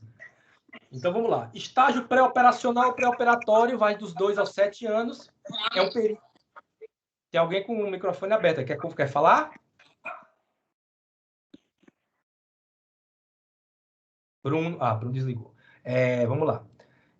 Dos 7 anos... Sem querer, professor. Tranquilo. Não, tranquilo. Dos 2 aos 7 anos, a criança já pode criar imagens mentais na ausência do objeto da ação, sendo o peso da fantasia, do faz de conta, do jogo simbólico. Todo mundo já passou por isso. Existe uma disciplina no currículo que é chamada jogo. Né? O jogo, ludicidade, enfim. Vai ter uma disciplina no currículo de vocês que vai tratar sobre jogo. Vocês vão estudar sobre Huizinga, Kishimoto. Esse período importante de trabalhar jogos e brincadeiras na educação infantil, pedagogia. Por isso que pedagogo adora Piaget, porque jogos e brincadeiras. É o momento que a criança imagina que ela é o super-homem, que ela vê na televisão o Power Ranger, e ela é o Power Ranger vermelho, o outro Power Ranger azul, e vão brigar, então eles vão se acabar ali brigando entre elas, e volta para casa como se nada tivesse acontecido. Então, ela entrou em um outro mundo ali, brincou, fantasiou, e depois saiu e a vida seguiu. Né? Ela tá com raiva, então ela desconta, ela vê a mãe mandando fazer uma coisa, ela tá com raiva da mãe, ela desconta no bonequinho que ela tem, ela desconta de alguma coisa para não descontar na mãe. Ela imagina 1000 coisas sobre o pai e a mãe ali, e ela fica com raiva. É o momento que ela começa a fantasiar, tá? É o uso de nominalismo, dar nome às coisas das quais não sabe o nome ainda. Ok? Superdeterminação é quando a criança fica teimosa. Eu quero, é o meu jeito, é meu, eu quero. Começa a dar chilique. Você no shopping lotado, a criança se joga no chão no supermercado. E eu quero levar. É o momento que é pai e é mãe, não esquece nunca. Oi? O povo chama de calandu, né? Os mais velhos. Calandu? Calandu. Não expressão que o povo fala quando uma criança faz isso aí. Começa a dar chilique, né? Pois é um período importante da vida, que ela tá achando que é só ela, tudo pra ela. Tudo pra ela. Eu quero, eu posso pegar. Muitas vezes a criança pega alguma coisa do supermercado, não é que ela tá roubando, ela pega o supermercado que ela quer levar, ela não entende o que aquilo tem que ser comprado. Aí é o momento do pai e da mãe explicar. Até então, pessoal, a gente tem que entender uma coisa, viu, gente? Eu vou abrir um parênteses aqui. Antes desses grandes nomes da psicologia falarem sobre aprendizado, século XVI, XVII, século XV, há muitos anos, muito tempo atrás, as pessoas entendiam as crianças como adultos em miniatura. Então, a criança de 3, 4 anos que não tinha noção das coisas, a criança via tudo, via relação sexual, via decapitação, enforcamento em praça pública, a criança estava lá vendo. Então, assim, era um período em que a criança fazia alguma coisa, você, e queria bater na criança, sem perceber que ela não entende, ela não sabe que não pode fazer aquilo. Ela precisa ser educada, precisa ser socializada, entender que isso é errado, está as consequências, não pode isso, não pode aquilo, tá? E aí já existe aquela coisa de explicar. Ela vê por quê que a criança faz aquelas perguntas que muita gente pergunta, cada pergunta cabeluda, mas que para ela é normal. Você não pode fugir das perguntas, né? Por quê? Eu digo sempre, o problema do preconceito não é quando a criança olha para uma pessoa em cadeira de rodas e pergunta, mãe, por que ele está naquela cadeira? Isso não é preconceito. Isso não é discriminação. O preconceito acontece quando a mãe diz assim, não fala não, cala a boca. Menino, fica quieto. Ela cresce achando que aquilo é proibido, que aquilo não pode ser conversado, não pode ser dito. Tá? Quando a gente começa a criar desde a infância que isso é pecado, isso não pode ser disso, não pode ser visto, e não explica para a criança, ó, é assim, é assado. Claro, dentro da compreensão do mundo dela, né? Dentro da compreensão que você pode fazer. A gente começa a criar certos problemas que vão lá na frente, vai surgindo. Tá? Vai criando certas barreiras que a criança pode não entender. Então, é um período importante os porquês. Por que isso? Por que aquilo? Por que aquilo outro? Porque é o momento que ela vai distinguir o que é real do que é fantasia. Tá? E ela sabe, ela começa a perceber que esse momento ela vai dramatizar a fantasia sem que acredite nela. Ela começa a perceber que o que é no filme é um ator interpretando e não é o super-homem de verdade. Que ali é um desenho animado, foi um ator que gravou a voz. Tá? Ela começa a perceber que existe a brincadeira, eu vou brincar, eu sou o Aladim, o gênio da lâmpada, e aí depois terminou a brincadeira, vamos tomar café, vamos almoçar, acabou a brincadeira. Tá? Então ela sabe que era brincadeira. Ela começa a já separar na mente dela o que é fantasia do que é real. Quanto à linguagem, não mantém uma conversação longa, mas já é capaz de adaptar a sua resposta às palavras do companheiro. Então a pessoa vem perguntar, ela não vai falar sobre a queda do dólar, mas ela vai dizer, e aí, como foi, como é que tá hoje? Tá bom, eu fui para casa, eu vi o gato, e o gato era azul. Ela começa a criar coisas do interesse dela. O gato era azul, foi brabo, né? Mas assim, eu fui lá e vi isso, e ela começa a contar coisas sobre a vida dela. Ok? Ela não vai manter uma conversa longa de meia hora. Não, mas ela tem interesse em falar. O menino, quando você vê uma criança que jogou algum joguinho de videogame no computador, ela vê ele contar o que foi. Fica, é porque aquela ansiedade para falar, que parece que quer gaguejar. Para falar, aquela ansiedade, porque é muito ansioso. Calma, respira, calma. Respira. Se ao invés disso você dizer, não quero ouvir agora, não, aí é que a criança fica mais ansiosa, porque ela queria contar algo que era importante para ela e ninguém quer ouvir. E depois as pessoas reclamam porque o adolescente não ouve o pai e a mãe, né? Mas, enfim, esse é um período interessante também, gente, eu lembro agora que, assim, em relação à questão de cognitiva, a partir desse período, que a criança começa a ter algumas, como é que eu posso dizer, maneiras de pensar mais um pouco mais elaboradas, tá? O terceiro estágio são as operações, o estágio operacional concreto, que é dos 7 aos 12 anos, 11, 12 anos, tá bom? 11, 12. A criança começa a construir conceitos através de estruturas lógicas. Começa as coisas fazerem sentido, tá? É a história de você deixar ela ir comprar um pão, saber para onde é que ela pode voltar. Criança pequena você não pode deixar sozinha. Uma criança de 12 anos você pode deixar ir lá comprar um pão, alguma coisa do tipo assim, se for, né? Enfim, se for uma coisa segura. Ela já pode sair, brincar, já com os coleguinhas, sem tanta assistência de um adulto em cima, perto, olhando. Então, é o momento que ela começa a construir conceitos. Seu pensamento, apesar de lógico, ainda está preso a conceitos concretos, não fazendo ainda abstrações. Isso é interessantíssimo, gente. Eu tenho 5 anos de diferença de idade do meu irmão, certo? Então, quando eu tinha 10, ele tinha 5. Quando eu tinha 15, ele tinha 10. O que acontecia? A gente comprava um refrigerante, uma tubaína, alguma coisa, e para dividir, eu botava em 2 copos, e ele media, ele botava para ficar exatamente certinho, para quase se deixar, você pegava uma régua, para medir exatamente certinho, botar de um lado do outro. Aí o que é que eu fazia?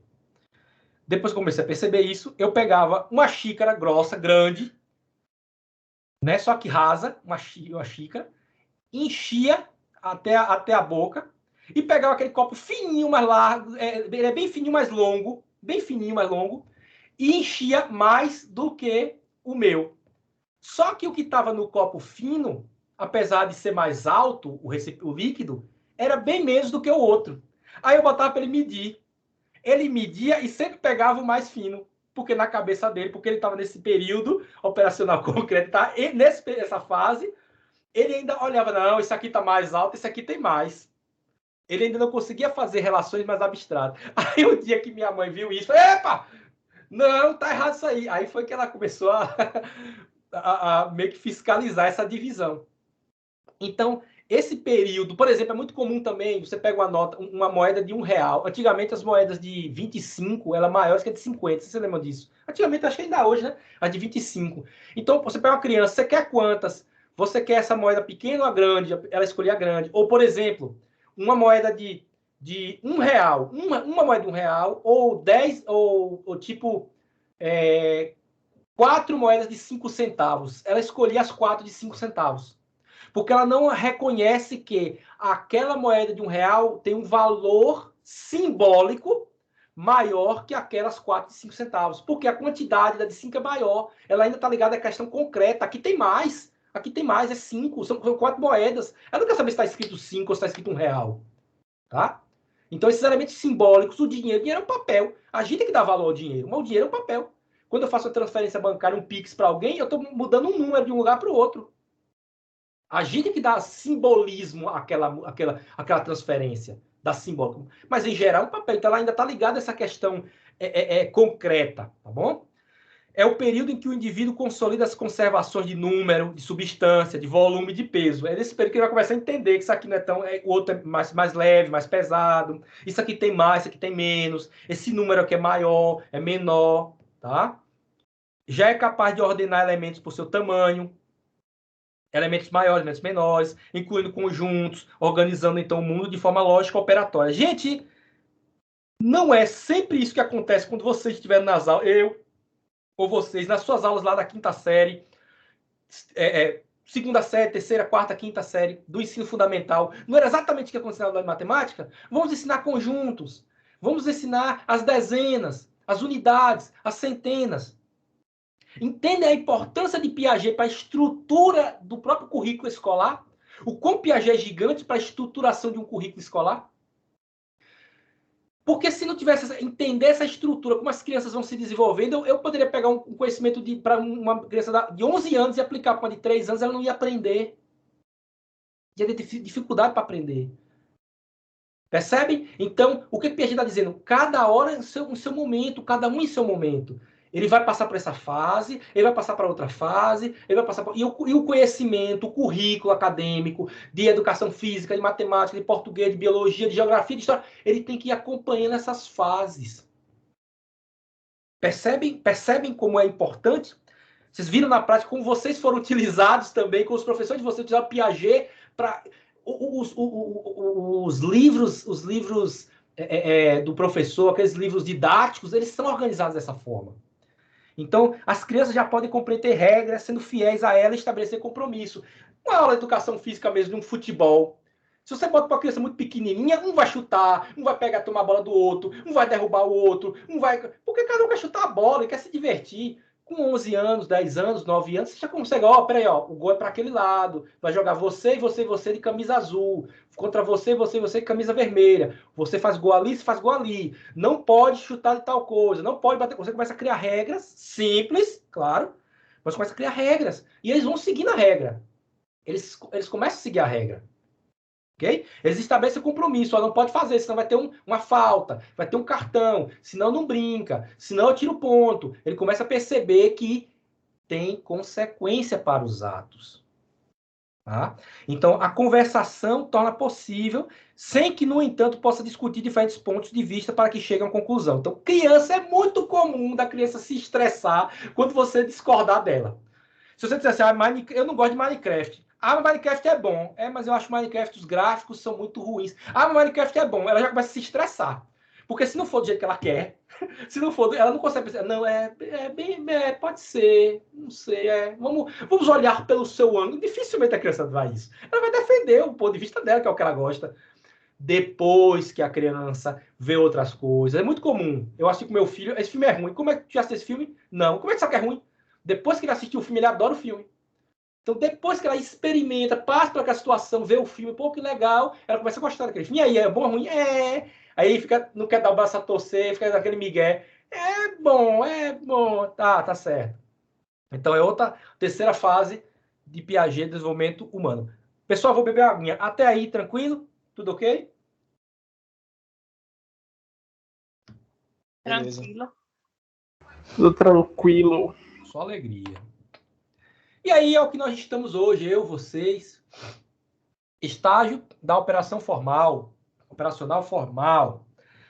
Fazem que o adolescente constrói o pensamento abstrato, conceitual, conseguindo ter em conta as hipóteses possíveis, os diferentes pontos de vista e sendo capaz de pensar cientificamente. O adolescente é aquela pessoa que é pequena demais para ser adulto e grande demais para ser criança. É uma fase de transição que já começa a pensar como adulto, ter algumas responsabilidades, mas ainda é criança, mas ainda gosta de fazer coisa de criança. Tem vergonha de admitir isso, né? Tem vergonha de admitir. Passa uma Peppa Pig, ele para assistir, mas se alguém... Não, eu tô vendo aqui o jornal, aqui, a situação do país. Ó.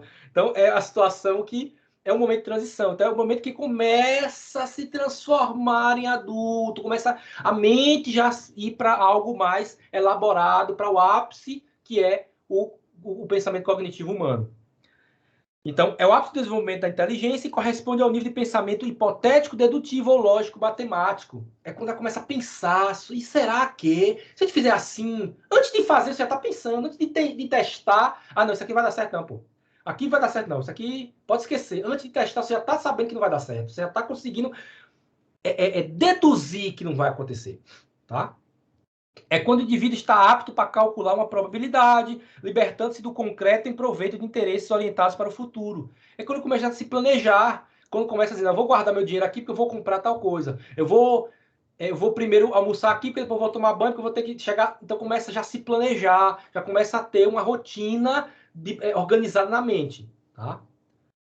A partir dessa estrutura do pensamento é possível a dialética. O que é a dialética? É a síntese e a antítese para criar uma tese ou antítese para criar uma síntese. Tá? A dialética é essa relação, esse par dialético, que permite que a linguagem se dê a nível de discussão para chegar a uma conclusão. Então, esses negócios que vem na internet, essas porcarias que vem na internet, um debate para ver quem vai ganhar. Debate não é para isso.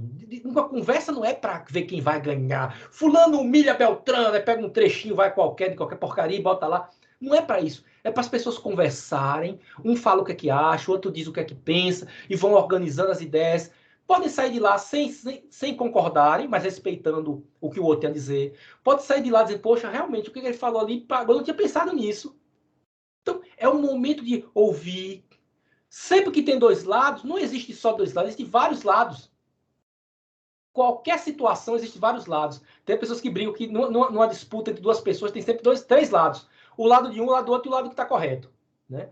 Então, assim, tem sempre maneiras diferentes. Não dá para pensar, é isso ou aquilo. Isso é um pensamento muito simplório, tá? Então, essa relação dialética de conversa dá para a gente criar novas ideias, novos pensamentos, novas maneiras de agir, novas maneiras de pensar. Então, sua organização grupal pode estabelecer relações de cooperação e reciprocidade, né? As crianças começam a fazer as amizades, tem mais amizades mais duradouras, né? Começam a criar essas relações de ajuda mútua. Então, gente, as fases de desenvolvimento de Piaget, uma imagenzinha, né? O bebezinho lá, do 0 aos 2 anos, tá? O pensamento pré-operatório dos 2 aos 6. Como eu falei a vocês, vai depender muito do leitor, você pode dizer 6 ou 7, 7 a 11 ou 7 a 12. Pensamento operatório concreto e o pensamento operatório formal, que é a adolescência em diante. Quando já está ali filosofando, o copo está meio cheio ou meio vazio, já é um pensamento filosófico, né? Primeiro ele tem um copo na mão, ádia. Depois ele vai, ó, água, apontando para a água. Depois ele já começa a pensar, ó, se eu botar água mais aqui, eu coloco mais aqui, e eu consigo ter uma água, tem mais água desse lado do que desse lado. E depois ele já está filosofando, já está pensando em Kant, Schopenhauer, já está relacionando as questões mais complexas entre a água e o copo meio cheio ou meio vazio. Tá? E isso o ser humano faz que outros animais não fazem, ok? Vocês não vão pegar um cachorro filosofando ou um gato, né, preocupado com sua existência. Só o ser humano é que pensa de onde viemos e para onde vamos, que está se preocupado com isso.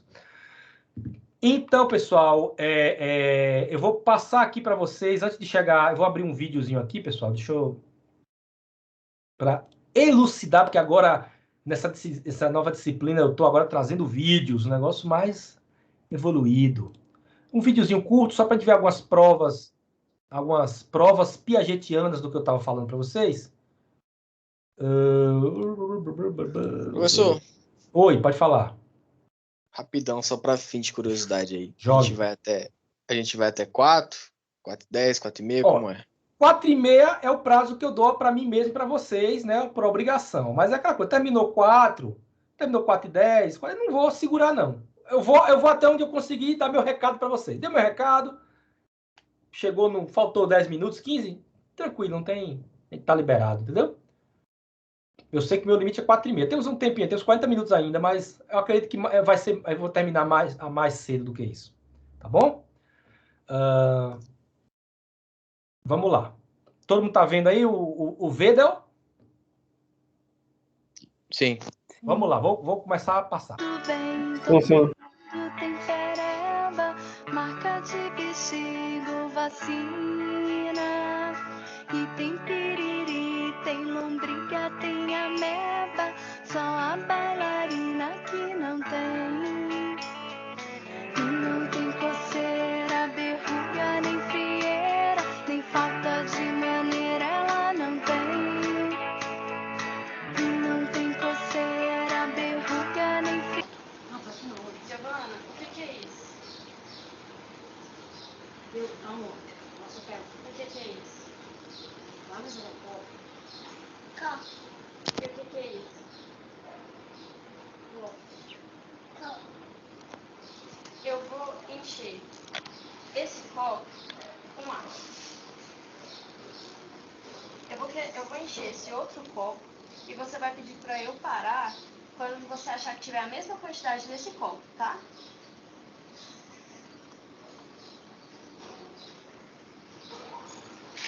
Para.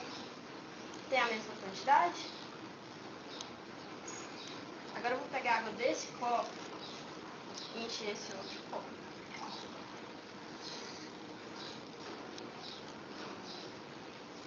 E agora, onde você acha que tem mais água? Nesse copo ou nesse copo? Por quê?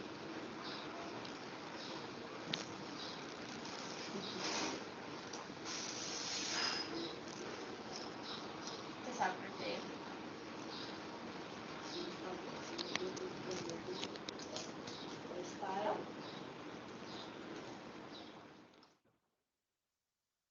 Giovana, você sabe o que é isso? Sei. O quê? Massinha. Giovana, aqui a gente tem a mesma quantidade de massinha, tá?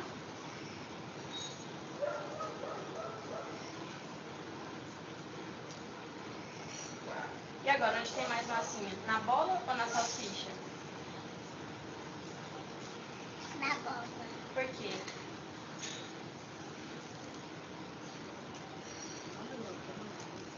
Porque ela é mais redonda. Mais redonda? Obrigada.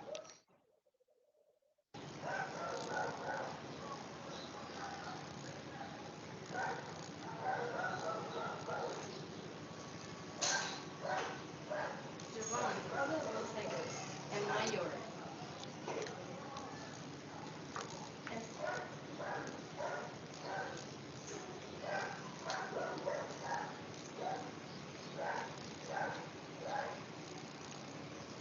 E agora, qual das duas regras é maior?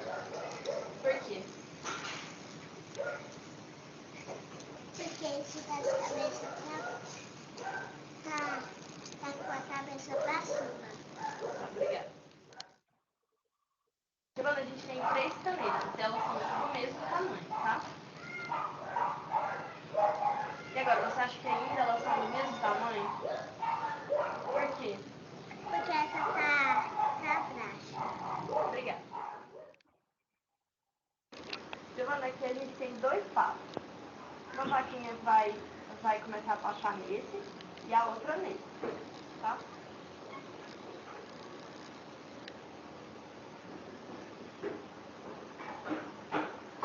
Onde você acha que as vaquinhas vão ter mais lugar para passar?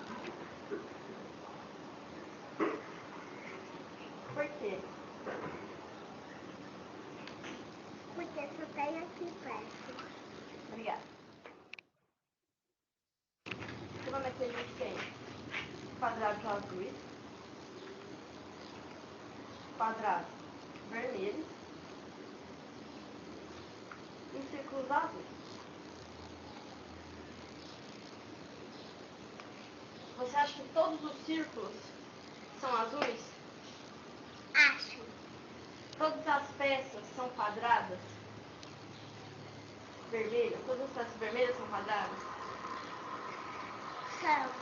Todas as peças azuis são círculos? São. Todos os círculos são vermelhos? Não.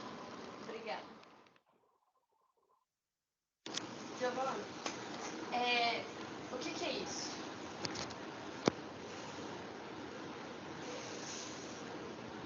Um prato de xícara. E o que é isso? Uma xícara. Eu quero que você faça uma fileira de xícaras que tenha a mesma quantidade desses pratinhos de xícara.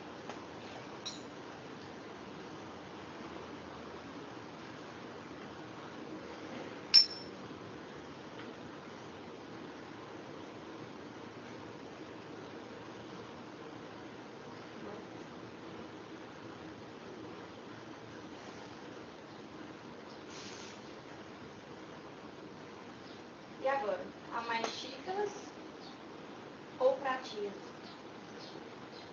Pratinhos. Por quê?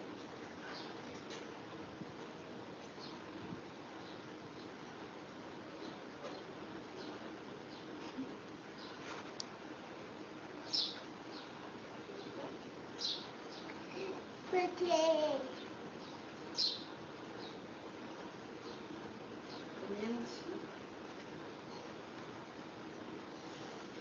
tem menos xícara. Tinha mesmo. Assim, a rosinha, rosinha, rosinha.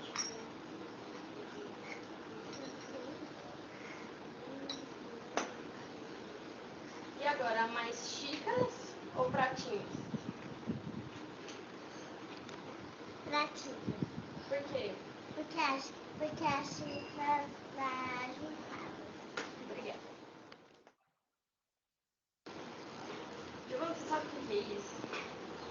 Sei. Pauzinho. Eu queria que você colocasse esses pauzinhos em ordem, do menor para o maior, por favor. Pode colocar.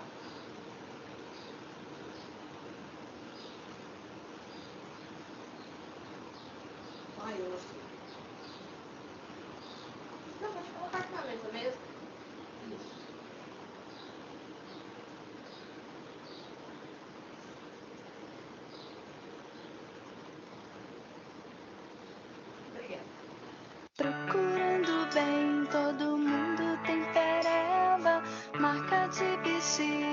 vacina. Ok, todo mundo conseguiu aí pegar o vídeo? Entenderam? Sim. Consegui sim, professor, assisti tudo. E aí, pessoal, o que é que acharam em relação ao que a gente já discutiu aqui, que eu apresentei para vocês? Vocês viram na prática como é que ocorre essas etapas? A criança, para Piaget, naquela fase, daquele desenvolvimento, não adianta, ela não vai... Piaget vai dizer o seguinte, ela não tem estruturas mentais desenvolvidas internamente para conseguir aprender aquele conteúdo que a professora, que é o agente externo, está passando para ela. Então, o que Piaget diz? Primeiro eu preciso desenvolver para depois eu aprender. Ficou claro para vocês? Oi. Uma coisa interessante que eu achei também foi que a gente, como futuros profissionais de educação, muda o olhar sobre algumas situações, né? Uhum. Então, anteriormente, esse vídeo ele poderia ser engraçado, olha como a criança ela não consegue fazer associações simples, mas depois dessa aula de conceitos apresentados, né? Piaget e tal, a gente consegue ter esse ponto de vista, ver essa situação sob uma outra ótica. Exatamente. Então, às vezes, também, como você falou, um novo olhar, né? Como educador, e tudo na vida, não sei se alguém de vocês tem filho ou filha, mas assim, a relação também de ser humano, você começa a perceber, todo mundo passou por isso, todos nós passamos por essas mesmas fases, a gente passou por por esse período aí da infância, e depois a gente começa a observar e ter uma compreensão diferente do aprendizado, né? Entender que a criança ela não vai aprender assim. Quando você percebe que não está na fase, você melhora a sua metodologia de ensino, você muda a sua metodologia de ensino. Então, Piaget ele traz essa revolução, e por isso que ele é tão famoso, porque hoje a gente vê na prática as escolas, a ideia de série, né? Dividir por série, é bem bebido da fonte também de Piaget. Tá? As fases de desenvolvimento humano, aprender uma fase. Primeira fase agora da massinha de modelar, a criança pequena com massinha de modelar, o desenho, faz o desenho, tá? Então, existem, inclusive, dissertações de teses que analisam o desenho da criança. Através do desenho que ela faz, ela representa o mundo dela. Pode falar. Eu não sei se ficou... assim, para mim, pelo menos para mim, ficou subentendido no vídeo pela reação da menina que no começo ela estava com medo de errar. Só que eu acho que eles deram um trabalho para falarem assim para ela. Pelo menos eu acredito que isso aconteceu, né? Ó, não tem resposta certa nem errada. Você vai fazer de acordo com o que você sabe. Talvez eu não sei se tenha ela tinha sido medo de essa, errar. né? Eu acho que nesse caso não. Eu acho que ela estava com vergonha da câmera. Provavelmente aquela professora não era alguém que ela conhecia. Tipo assim, era uma pesquisadora. Provavelmente a Isso, eu também câmera. Ela senti ela olhava um para a pouco câmera, ficava... desconfortável, não foi? eu acho que não foi por medo de errar, não. Foi desconforto mesmo, assim, com a câmera. É uma situação estranha, né? Imagine a seguinte situação. Tu tá dando tua aula lá da escola. Aí a diretora bate na porta e diz, olha, aqui tá agora o professor Osni, da Universidade do Estado da Bahia, tal, que veio avaliar a sua aula. Tu ia dar aula do mesmo jeito? O cara na hora fica agoniado, pô. Fica assim, entende? Porque não é que quem é que tá entrando, não é isso. É que é uma pessoa diferente, estranha naquele meio que você está acostumado. Entende? O contrário, chega 3, 4 estagiários para a sua aula. Ó, tá aqui os estagiários da UNEB. Vocês, quando forem para o estágio, o professor já vai ficar logo assim, tentar se mostrar, pô, peraí, deixa eu mostrar aqui para os meninos que a coisa aqui funciona. Tá? Ele vai ficar um pouco desconfortável. Houve um desequilíbrio naquela situação. Tá? Então, ele estava no homeostase da aula dele, aquela aula de boa, tranquilo, tal. Como não chegou um objeto estranho, uma pessoa estranha àquela aula. É a mesma coisa também. Acho que não é. No caso dela, não foi medo de errar, não. Porque ela tentou, ela fez só. É coisa de criança meio envergonhada, porque tá ali para ter uma filmando, uma do lado olhando, outra fazendo atividade. Então, ela é o centro das atenções. Então, é meio que, né, uma situação. Eu observei dessa forma. Tá? Então, gente, quais são as principais contribuições da teoria de Piaget para a educação? Então, Piaget foi de extrema importância para ir de encontro ao ensino tradicional e funcionalista, aquele ensino, né, todo mundo na carteirazinha, aquela coisa toda, bem tradicional. Piaget ele vai explicar que não, tem que respeitar as fases da educação. A criança não é um ser humano, não é um adulto em miniatura, ela é um ser humano em construção, em desenvolvimento. Tá? Serviu como base o surgimento do construtivismo, que é uma teoria educacional importante, que a criança vai construindo o seu conhecimento a partir dessa interação entre o desenvolvimento interno dela e a sociedade. Piaget ampliou as possibilidades pedagógicas no momento em que valoriza não somente o resultado da atividade, mas também o processo. Isso é muito importante. Então, uma criança que tirou nota 10, nem sempre ela aprendeu. Às vezes a criança que tirou nota 7, ela sabe mais o conteúdo do que quem tirou 10. O que errou, muitas vezes errou, mas ele descobriu várias formas diferentes de fazer. Aquela que acertou de primeira não significa que ela é melhor. Né? Então, ele valoriza o experimentar. Quando a gente usa, vocês vão falar, vocês vão pegar a disciplina de didática, fazer plano de aula, vai estar lá, avaliação processual. Porque nós temos tendo aqui avaliações processuais. Cada autor passou atividade para vocês. Qual seria uma avaliação tradicional? Eu chegaria depois de tudo, gente... Livro da página 3 à página 228 para a próxima aula, a prova. Todo mundo olhando para a carteira, cabeça baixa, vou passar a prova aqui, ninguém olha para o lado, vou botar um fiscal aqui da prova, vocês têm 4 horas para responder, aquela pressão. E aí você tem que se virar para, em 3, 4 dias, estudar o conteúdo de um semestre inteiro. Isso não é aprendizado. Então, Piaget vem dizer, não, você tem que valorizar o processo. Não importa se aquela criança, que ela aprendeu, ela salta não tão alto quanto a outra. O que importa é como é que essa criança começou a aula e como é depois de 3, 4 meses.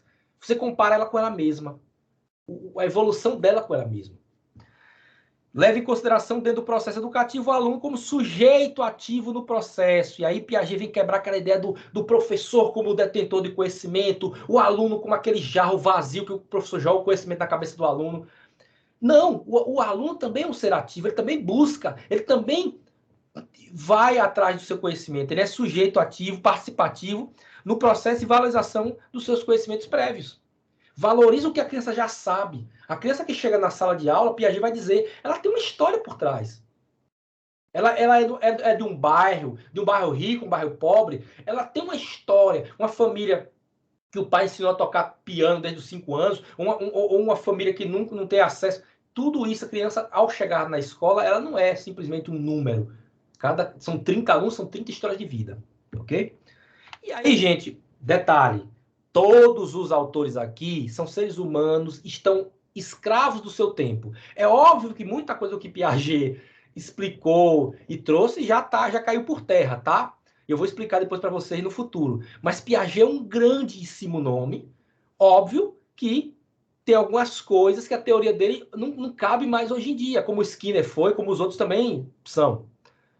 Então, o que Piaget tem de teoria? As principais críticas à teoria piagetiana? Ele subestimou as capacidades das crianças, dizer que, olha, de 0 a 2. Por que 2? Por que não 4? Por que uma criança de 1 ano não já faz o que poderia fazer com 3 ou 4? Então, ele subestimou. Ele fechou em fases baseadas na idade. Isso foi uma revolução para a época, mas hoje não é tão. Né? Hoje já sabe que não é. Subestimou o impacto da cultura. Piaget, depois, ele viveu o tempo suficiente para ir melhorando a sua teoria, mas no início, ele dizia sempre que o elemento biológico é mais importante que o elemento cultural. O elemento biológico, se ele não desenvolver, ele não pode aprender. Qual foi o problema aí? Ele usou os próprios filhos que moravam na França, que tinham acesso à educação de qualidade, eram filhos de um intelectual, eles tinham acesso a tudo. É óbvio que as crianças... Os filhos dele vão estar num estágio diferente se eu pegar uma criança desnutrida, vive uma situação precária, com uma família desestruturada. Não tem como você equivaler. Ele não levava em consideração as crianças com deficiência. Piaget não chegou a estudar, focar em crianças com deficiência. E eu usei a criança com deficiência logo no início. Lembra quando eu falei de criança com deficiência auditiva? Piaget não traz isso. Dificuldades de aplicar essa teoria nas etapas educacionais mais avançadas. Então, Piaget para na adolescência. Como é que eu vou aplicar essa teoria com 15 anos, 16, 17? Ele parou. 12 anos, 13. Eu não estou criticando ele, tá bom? O que ele já fez já é suficiente. Ele já podia ter, já era um grande nome com que ele já entregou para a gente. O resto agora que se vê que vai pesquisar. Eu entendo, mas é uma crítica. que muitos, não é que eu faço, gente, não é eu que estou fazendo, não. Muitos autores fazem. No campo da educação, no momento que o professor age apenas como um elemento de desequilibrar, peça a oportunidade de apresentar ao aluno outro olhar diferente da sua experiência. Se é um aluno que eu espero só que ele traga elementos da própria cultura dele, como é que eu vou mudar um pouco? Dizer, não, gente, esse comportamento aqui, ou essa ideia que você está pensando, vamos tentar olhar aqui diferente. Se eu venho daquele mesmo mundo, aquele pensamento, o aluno vai simplesmente copiar e manter aquele pensamento. Se eu quero mudar o mundo, eu tenho que também ajudar a criança a perceber que existe um outro mundo, existem outras dificuldades, outras possibilidades, não só aquilo que ele traz dentro dele, ou das experiências dele. Eu tenho que trazer as minhas experiências enquanto professor, enquanto educador. Ele vai ter contato com outras experiências. Então, as principais, vamos dizer assim, limitações da teoria piagetiana. No próximo episódio, nós vamos tratar sobre Vygotsky, que vai dizer Piaget estava errado, né? Vygotsky vai trazer isso, não que ele tenha dito isso, mas as teorias de Vygotsky já trazem um olhar diferente nessa questão, tá? Mas, de qualquer forma, apresentei para vocês aí um dos maiores intelectuais do século XX, que é Jean Piaget. Então, gente, para não perdermos o nosso costume, para deixar vocês em constante desequilíbrio, quem quiser já pode dar o print, já jogar no grupo, já até me economiza o trabalho. Uma atividade, novamente, para entregar até terça-feira, 23h59 da próxima semana. Mandando para o meu e-mail, todo mundo já sabe. Então, baseado no texto e nas discussões em sala, responda 2 pontos. Como o conhecimento acerca dos 4 estágios de desenvolvimento de Piaget, né, do ser humano, poderia ajudar o professor em seu trabalho pedagógico. Dê um exemplo. Não é para pegar os 4 estágios, escrever e dar exemplo, é para explicar como é que esses estágios eles podem ajudar o professor no trabalho pedagógico. E aí dar um exemplo do como esse trabalho pode ser feito. Então, lembrando para os economistas de texto aí, que gostam de fazer uma linha, tá? Segundo, de acordo com a sua análise, cite pelo menos 2 vantagens, 2 críticas à teoria de Piaget. 3, dê um exemplo de atividade feita em uma aula de educação física escolar que demonstre a utilização dos mecanismos de equilibração, assimilação e acomodação. Eu peço a vocês, nobres colegas, que não fiquem só utilizando o mesmo exemplo que eu dei aqui, não. Tentem sair um pouco da caixinha, fazer exemplos diferentes do que a gente apresentou aqui, tá bom? Então, são as 3 questões que eu passo para vocês, no mesmo esquema, no mesmo jeito. Indico para vocês, esse aqui não tem os 2 só tem na Netflix. Indico para vocês, não tem no YouTube, O Começo da Vida, 2016, é um documentário, uma série Babies também, você pode assistir um episódio, só para assistir tudo não, mas só para você entender, Bebês em Foco, né, em português, Babies, da primeira respiração ao primeiro passo, né, como esse período, isso é bom visualmente você ver na prática, é bom sempre um documentário, um vídeo para vocês perceberem como é que essa teoria, que Piaget observou isso na prática, e como é que hoje, então, você pega a teoria clássica de Piaget e como é que hoje os estudos estão trazendo esse conhecimento desse desenvolvimento humano, tá bom? E pode também dar o print aí, viu, gente? Dá o print logo também para economizar o tempo aí do meu trabalho. E para a próxima aula também, por favor, dê o print, porque se eu demorar, eu vou tentar mandar logo, mas se eu demorar, você já sabe, o texto é Vygotsky, Sua Teoria e a Influência da Educação. Outro grande nome, infelizmente morreu muito cedo, não teve tempo de aproveitar os louros da sua teoria. Vygotsky, para mim, é um dos principais autores que a gente vai discutir nessa disciplina. Tem muito relação, assim, sabe, bem interessante assim, com conhecimento, as teorias de Vygotsky. Então, gente, para a próxima aula, Vygotsky, Sua Teoria e a Influência na Educação. Alguma dúvida, algum questionamento, alguma reclamação, alguma coisa? Pode falar.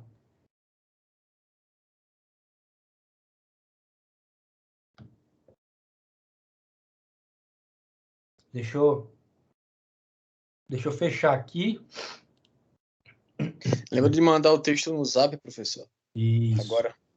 Então, pessoal, Piaget, tudo ok? Alguma dúvida sobre a teoria piagetiana? Tranquilo?